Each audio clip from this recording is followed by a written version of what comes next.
நீங்க என்ன நினைச்சாலும் சரிங்க ஐயா. அட சத்தியமா நான் 5வது படிக்கிற வரைக்கும் வள்ளுவர்னா சோசியக்காரன் தான் நினைச்சுக்கிட்டு இருந்தேன். ஏன்னா எங்க ஊர் பேராவணியில பாத்தீங்கன்னா வெறும் அரசாங்க பஸ் தாங்க ஓடும்.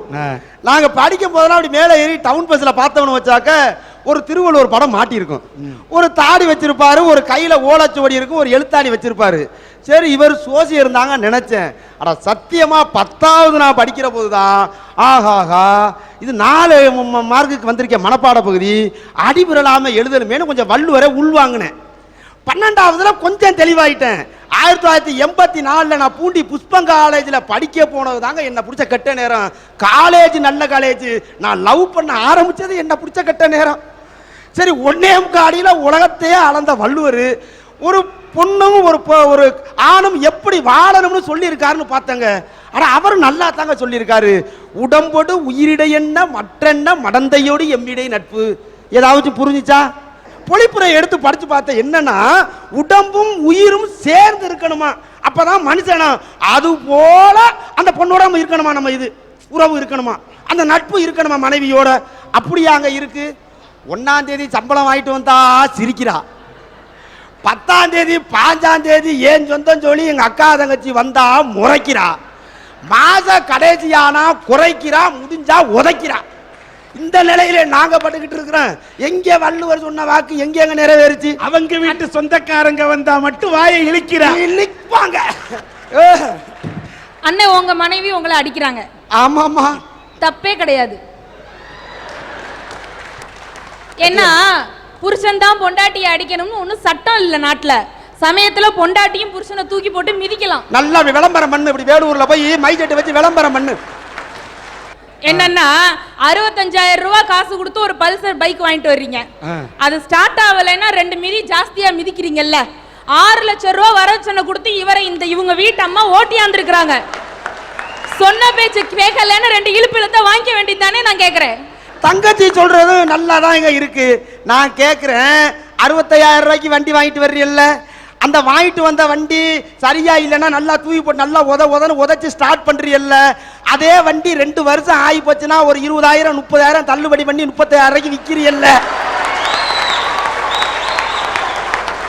5 லட்சம் ரூபாய் செலவு பண்ணி என் பொண்டாட்டி என்ன ஓட்டிட்டு வந்தாள்ல, இப்ப நான் சரியா இல்லைல்ல, பக்கத்து வீட்டுக்காரி ஒரு 10,000 ரூபாய் கேட்கறான், கொடுத்துடுறது.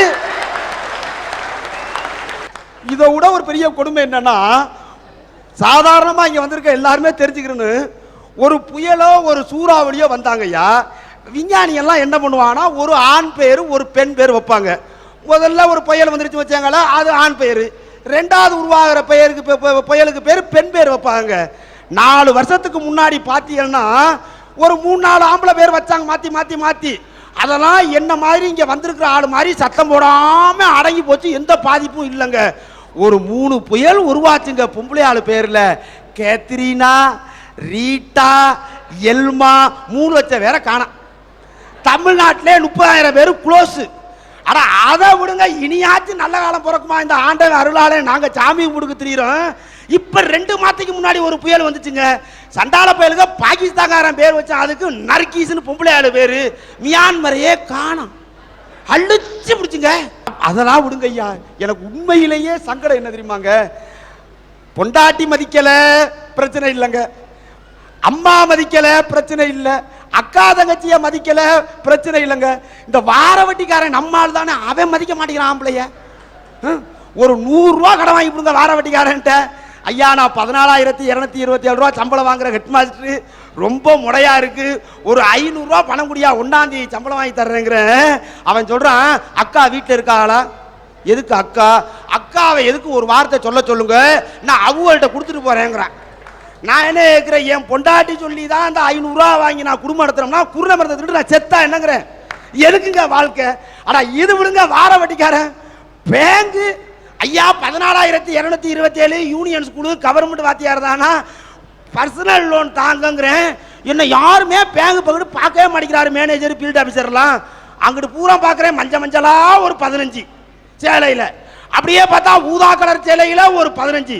என்னன்னு கேட்டா மகளிர் சுய உதவி குழுவான். அங்க செவனப்பா போகுது, பெப்சியா போகுது, இங்க பச்சை தண்ணிக்கு வழி இல்லாம நான் நின்றுகிட்டு இருக்கிறேன். ஃபீல்ட் ஆஃபீஸர் போறாரு, அப்புறம் அது களஞ்சியம் குழுவா? வாங்க வாங்க வாங்க, உங்களுக்கு 30 lakhs கடந்துடுறேன். கயிறு ஃபேக்டரி வைக்கிறீங்களா? 20% மானியம். இங்க 500 ரூபாய்க்கு வக்கல எங்களுக்கு, அதுங்களுக்கு 30 lakhs தான். நான் என்ன கேட்கிறேன், இதுக தனியா திரியிறம் போதே நாரி நாத்தறது கிடக்குறேன். நாங்க இதுல குழுவா சேர்ந்து அது வடும் கொழு கொழுன்னு தெரியுது. நாங்க புழுவா துடிச்சுக்கிட்டு இருக்கிறோம் ஐயா. இந்த இதெல்லாம் எங்க போய் நாங்க சொல்றது? நீங்க கூட சொன்னீங்க ஐயா, நம்ம சொந்தத்துக்கு செய்யணும்னா உயிரே போயிடும், அவங்க சொந்தம்னா அப்படி எதை வேணாலும் கொடுங்க. நீங்களே சொன்னீங்களே மகராஜன், உண்மையாதாங்க.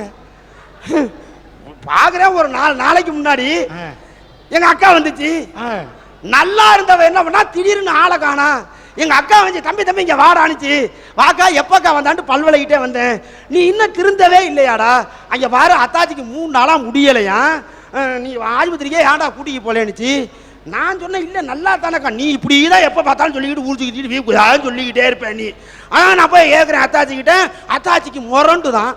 எது, எங்கள் அக்கா வந்தா என் பொண்டாட்டிக்கு முரண்டும், என் தங்கச்சி வந்தா என் பொண்டாட்டிக்கு பொறடியை வெட்டும், அவங்க அண்ணன் தம்பி அவங்க அக்கா தங்கச்சி வரட்டும், டைபாய்டில் இருந்தாலும் கிளுகிளுன்னு திருவாரூர் தேர் மாதிரி எழுந்திரிச்சு நின்றுக்குறாங்க. ஒன்னே ஒன்று சொல்றேன், நம்ம அக்கா தங்கச்சிக்கு செய்யறதுனாக்க அதுக்கு உயிரே விட்டுரும்.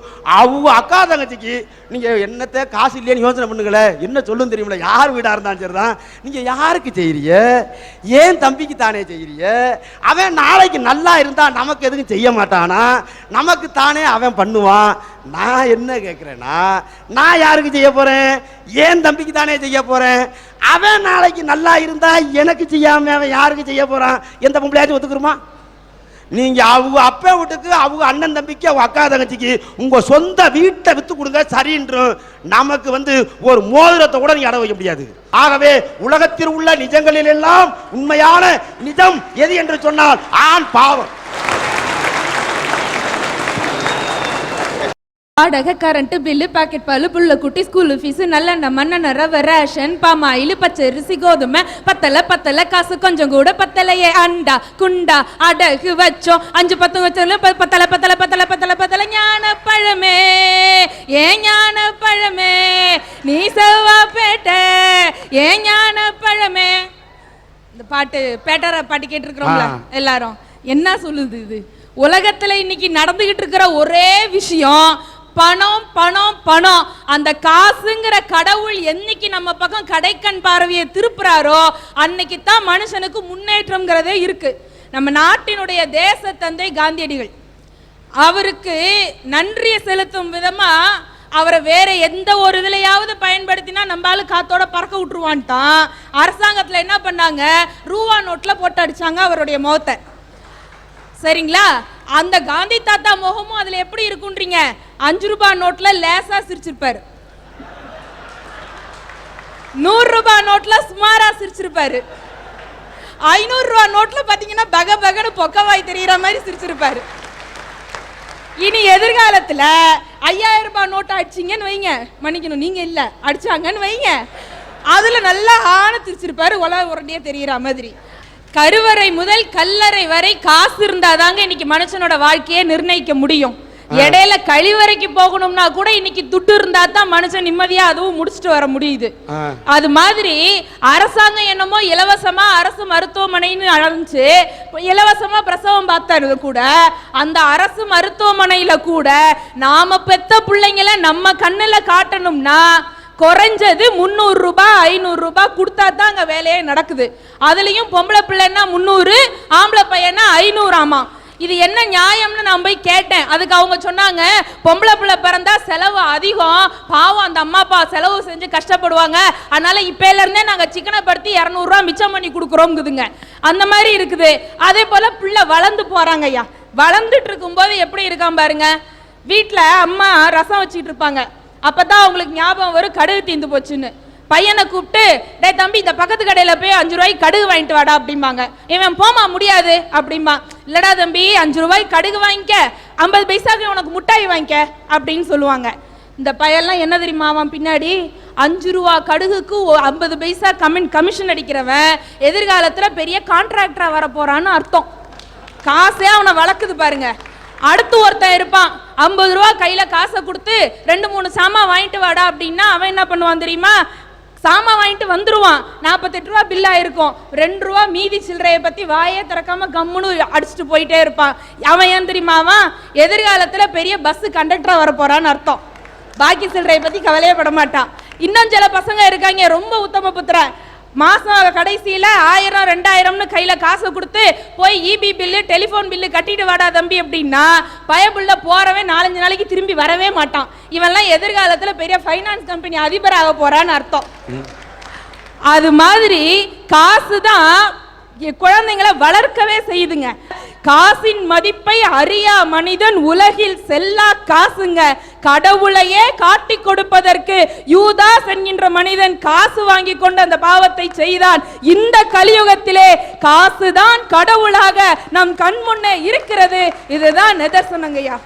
ஐயா உங்களுக்கு தெரியாது இல்ல, ஒரு காலத்துல நம்ம மூதாதையர்கள்லாம் நாடுகள்ல குடியேறும் பொழுது ஒரு இடம் விட்டு மறு இடம் போகும்போது யாரும் வீட்டு மன பட்டாலாம் போடலிங்க. அவங்கவுங்களுக்கு விருப்பப்பட்ட இடத்துல முடிஞ்சா குடிசை வீடு இல்ல குச்சி வீடு மச்சு வீடு கட்டிட்டு இருந்தாங்க. ஆனா இன்னைக்கு நிலைமை எப்படி இருக்குது? அவன் வீடு கொடுத்த ஹவுஸ் ஓனரையே போட்டு தள்ளிட்டு இருக்கிறான். ஏன்னா எங்க ஊர்ல அப்படித்தான் ஒண்ணு நடந்துச்சு. வாடகைக்கு வீடு கொடுத்தாரு ஒருத்தர், குடியிருக்க வந்தவன் ஹவுஸ் ஓனரையே கொலை பண்ணிட்டான். கேஸ் கோர்ட்டுக்கு போச்சு. வக்கீல் கேட்டாரு, ஏன்டா அவரை கொலை பண்ண அப்படின்னு.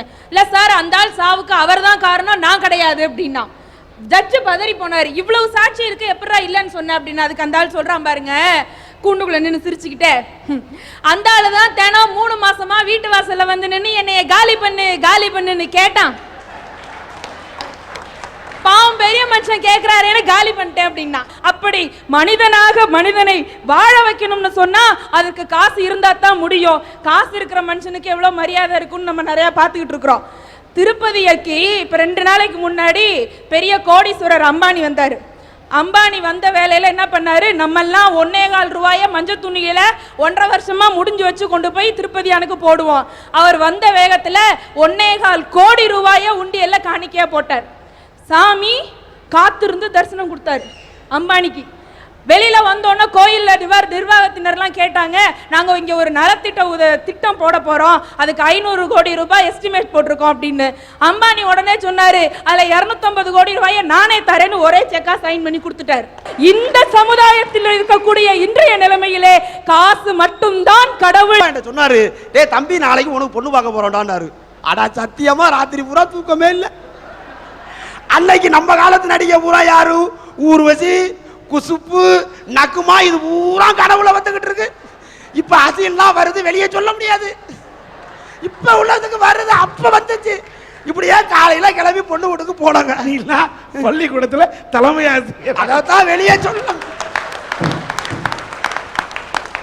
சொல்ல முடியல. ஆசிரியர் குற்றத்தை நீக்கிறவர். அப்புறம் இங்கதான குற்றத்தை எல்லாம் சரி பண்ணணும். இந்த ஊர்ல வந்து காலைல அப்படியே பொண்ணு வீட்டை போய் இறங்கணுங்க ஐயா. போய் உட்காந்த நான், என் தம்பி, எங்க அம்மா அப்பா, எங்க மாமே மச்சான், எங்க அத்தையெல்லாம் உட்காந்துருந்தாங்க. என் பொண்டாட்டி அப்படியே தட்டுல டீயை கொண்டுகிட்டு வந்தாங்க. அப்படி குடிஞ்சே தரலாம் நிமிரலங்க. அன்னைக்கு தாவ குடிஞ்சிருந்தா, இப்ப பூரா அவ நிமிர்ந்து நிக்கிறான், நான் அப்படியே திரியிறேன். அது வேற. இப்படியே டீ எப்படி கொண்டு வந்தாங்க ஐயா ட்ரெயில. இப்படியே கட கட கட கட கடன்னு ஆட்டிக்கிட்டு இப்படியே வந்தா. எப்படி தெரியுமா இருந்துச்சு, இந்த தேர்தலுக்கு முன்னாடி எம்எல்ஏ தேர்தலில் ஓடு கட்டு வருவாங்கல்ல, அந்த மாதிரி கட கட கட கடன்னு வந்தாங்க. இப்ப கல்யாணம் ஆயிருச்சு, ஜெயிச்சு வந்த மந்திரி மாதிரி பண்றான். அவ அங்கே இருந்து கொண்டாந்து டீயை கொடுத்தாளா. நான் இப்படி அரைவரை வெக்கத்தோடு அப்படி குடிச்ச உடனே அப்படி உள்ள போனாங்க. போய் அப்படி சன்னல் ஓரத்துல அப்படி என்ன பார்த்தாங்க. அப்படி பார்த்த பார்வை இருக்குல்லங்க, அட சத்தியமா தென்றல் அடிச்ச மாதிரி இருந்துச்சுங்க. இப்பவும் தான் பார்க்குறா, புயல் அடிக்கிற மாதிரி இருக்கு. அப்படியே போயிட்டு வரோம்னு சொல்லிவிட்டு போகணும் சொல்லணுமா இல்லையா, ஒரு நடைமுறை இருக்கா இல்லையா. அப்புறம் நான் போயிட்டு வரோம் இப்படி எல்லாத்தையும் சொல்லிவிட்டு இப்படி பார்க்குறேன், எங்க நம்ம ஆளை காணாமேனு. அப்படி சன்னல் ஓரத்தில் ஒளிஞ்சுக்கு நின்னா. அப்படி அங்கே இருந்து ஒரு சிரிப்பு சிரிச்சா இல்லைங்க, அப்படியே முத்து உதுந்த மாதிரி இருந்துச்சுங்க. இப்பவும் சிரிக்கிறா, இடி இடிக்கிற மாதிரி இருக்குங்க. அந்த நிலையில் நாங்கள் உட்காந்துக்கிட்டு இருக்கிறோம். 9/9/1990 ஆவணி மாதம் 24ஆம் தேதி ஞாயிற்றுக்கிழமை காலையில் 10:30 மணிக்கு 3000 பத்திரிக்கை அடித்து 182 கிலோ கறி போட்டு எல்லாரையும் வர சொல்லி எல்லாரும் முன்னாடியிலையும் என் தலையில் மண்ணளி போட்டுக்கிட்ட வேணாம், எனக்கு தானே தெரியும். அந்த அடிப்படையில் சொல்றாங்க, உண்மையில சொல்றாங்க. கல்யாணம் பண்ண யாருக்குமே அது ஆணா இருந்தாலும் சரி பெண்ணா இருந்தாலும் சரிங்க, 3 மாதத்துக்கு ஒண்ணுமே தெரியாதுங்க. அப்படியே நடக்கிற மாதிரி இருக்கும், நின்றுகிட்டு இருப்பான். தூங்குற மாதிரி படுத்து கிடப்பா, தூக்கமே வராதுங்க. அன்னைக்கு ஒருத்தர் பார்க்குறேன், வேலூர் பஸ் ஸ்டாண்டில் ஹீரோ ஹோண்டா ஸ்ப்ளெண்டர் ப்ளஸ் புதுசாக கல்யாணம் பண்ணவன் வண்டியை போட்டு ஸ்டார்ட் பண்ணுறான், ஸ்டார்ட்டே ஆகலை, உதன்னு உதச்சிக்கிட்டு இருக்கிறாங்க. கிட்ட போய் பார்க்குறேன், சாவியே போடலை. ஏன்னா புது புராட்டி பக்கத்தில் இருக்கு. ஒண்ணுமே தெரியாத நேரத்தில் எனக்கு இதே மாதிரி தாங்க, எனக்கு ஃபர்ஸ்ட் நைட் நடந்துச்சுங்க. எவ்வளவு மகிழ்ச்சியான ஒரு ஆனந்தமான நாளுங்க. அப்படியே ஃபர்ஸ்ட் நைட்டுக்கு உள்ள போனேன். உண்மையிலே நான் படம் பார்த்ததெல்லாம் எப்படின்னாக்க, அதில் மாப்பிள்ளை கட்டிலில் உட்காந்துருப்பாரு, பொண்ணு இங்கே இருந்து அப்படியே டம்ளரில் பாலை கொண்டு போகும், இது பாதி குடிப்பாங்க, அவங்க பாதி கொடுப்பாங்க. அப்படியே பொண்ணு மாப்பிள்ளை காலில் விழுந்து கும்பிடும், ஆசீர்வாதம் பண்ணும். இது நம்ம படத்தில் பார்த்ததுங்க. இந்த கற்பனையிலே நான் உள்ளே போகிறேன், கட்டிலில் என் பொண்டாட்டி உட்காந்துக்கிறான். என்னடா ஆரம்பமே சரியில்லையே, ஓப்பனிங்கே சரியா இல்லையே அப்படின்ட்டு என்ன பண்ணேன், இப்படி போனேன். இப்படி எழுந்திருச்சு இப்படி டம்ளர் எடுத்து பாலை கொடுத்தா. அது காலையில வாங்கியிருப்பான் உங்களுக்கு, சாயங்காலம் காய வச்சிருப்பான் உங்களுக்கு, சில்லுன்னு இருந்துச்சு. பழக்கத்தோயத்தில் கடன்னு குடிச்சு விட்டேன். எனக்கு தீனா எதுக்குன்னா இல்ல ஆளுக்கு பாதியானா, இப்ப அது வரை மெயின்டைன் ஆகிட்டு இருக்கு, அது வேற தனி. இதுல என்ன ஆகி போச்சா, டக்குன்னு அவ போய் கட்டில உட்காந்துக்கிட்டு இங்க வாங்கலே, நான் கிட்ட போனேன், உட்காருங்கண்ணா. நான் மெதுவா உட்காந்தேன். ஏன்னா அவ கொண்டாந்த கட்டில், நம்மோடு கட்டில்னா வேகமா உட்காரலாம், நமக்கு அது வரைக்கும் பாய் தானே. என்ன நடந்துச்சுன்னே தெரியலங்க. ஒரு 2 மாசம் ஆயிருக்கு உங்களுக்கு. என்னங்க வீட்டில் அரிசி இல்லை, சரக்கு சாமான் இல்லைன்னா, என்னடி வீட்டிலாம் பத்தாப்பட்டில் நெல் இருக்கு, அப்பா தான் சரக்கு சாமான் வாங்கிட்டு வந்துருப்பாருங்கிறேன். அறிவு இருக்கா உங்களுக்கு? நம்ம தனியா வந்து 2 மாசம் ஆச்சுங்கிறாங்க. என்ன நடந்துச்சுன்னே தெரியல. இந்த தலையாணி மந்திரம்னு ஏதோ ஒரு மந்திரத்தை எவன் கண்டுபிடிச்சான், அவனை ஆளை தேடிக்கிட்டு இருக்கிறேன். அந்த மந்திரத்தை ஓதி பித்து பிடிக்க வச்சு நல்லா இருந்த குடும்பத்தை பூரா 2 ஆக்கி இப்படி பண்ணிக்கிட்டு இருக்குங்க. ஆகவே உலகத்தில் உள்ள நிஜங்களில் எல்லாம் உண்மையான நிஜம் எது என்று சொன்னால் ஆண் பாவம்.